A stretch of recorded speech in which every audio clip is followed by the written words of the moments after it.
हिजो चाहिँ कालुङ्गे निगुरो खोज्नु गएको थियो भने आज चाहिँ हामी जाँदैछौँ खोले निगुरो खोज्न। So hi everyone, welcome back to my new video. अनि साथीहरू हामी चाहिँ जाँदैछौँ आज खोले निगुरो खोज्नका लागि। हिजो चाहिँ साथी र म मात्रै गएको थियो भने आज चाहिँ साथी म अनि साथीको बहिनी पनि जाँदैछ हामीसँग। हिजो गएको ठाउँ चाहिँ थोरै नजिकै थियो अनि हामी दुईजना मात्रै गएको थियौँ। आज चाहिँ अलिक टाढा छ अनि त्यही भएर हामी चाहिँ तीनजना जाँदैछौँ। अनि साथीहरू हामी त्यहाँ गएर एकछिन रेस्ट गरौँ, जङ्गलतिर हेरौँ। साथीहरू हामी चाहिँ त्यो पारी देखेको भित्ताको मुनि गएर खोला मासतिर जाँदैछौँ निगुरो खोज्नको लागि। आज चाहिँ कस्तो पानी पर्ला जस्तो मौसम भएको थियो, त्यही पनि हामी चाहिँ गयौँ। साथीहरू हामी चाहिँ खोलामा पनि आइपुग्यौँ अनि त्यहाँ थोरै अप्ठ्यारो रहेछ अनि म चाहिँ बल्ल तल अगाडि चढेर अनि मैले चाहिँ साथीहरूलाई हात दिएर बल्ल दुईजनालाई पाले पेलो हात दिएर माथि ताने।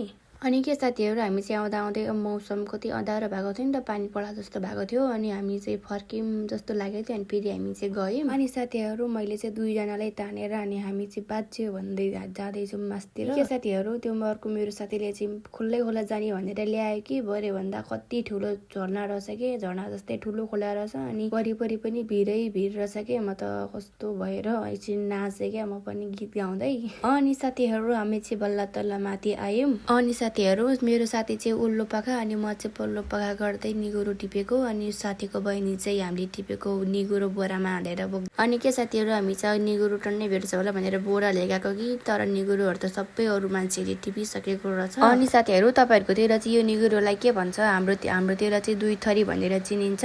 यो निगुरो चाहिँ खोला खोला पाउने भएर हामीले चाहिँ खोले निगुरो पनि भन्छौँ अनि त्यो यसको टुप्पामा कुगलिङ्ग भएर अनि हामीले चाहिँ ढोरे निगुरो पनि भन्छौँ। अनि हामीले चाहिँ के यता चाहिँ यो भर्खर खान थालेको हो नि त निगुरो अनि कोही मान्छेहरूले त्यो चिन्नु हुँदो रहेछ, यो निगुरो खानु हुँदैन भन्नु हुँदो रहेछ। मैले नि फर्स्ट टाइम चाहिँ काठमाडौँमा मात्रै खाएको थिएँ अनि त्यसपछि थाहा भएको मलाई यो निगुरो खान्छ भनेर। अनि हामी चाहिँ म चाहिँ पहिला यहाँ अस्ति एकचोटि आएको थियो अनि मैले देखेर अनि हामी यहाँ निगुरो टिप्न आएको कि। अनि साथीहरू हेर्नु न एउटै भेटमा पनि कति धेरै भेट आयो क्या मैले चाहिँ। अनि हामी चाहिँ त्यहाँ टिपेर मासतिर गयौँ कि निगुरो सबै अरू मान्छेले टिपिसकेर हामी झ्याउ लागेर मेरो साथी चाहिँ माछा मार्दैछ।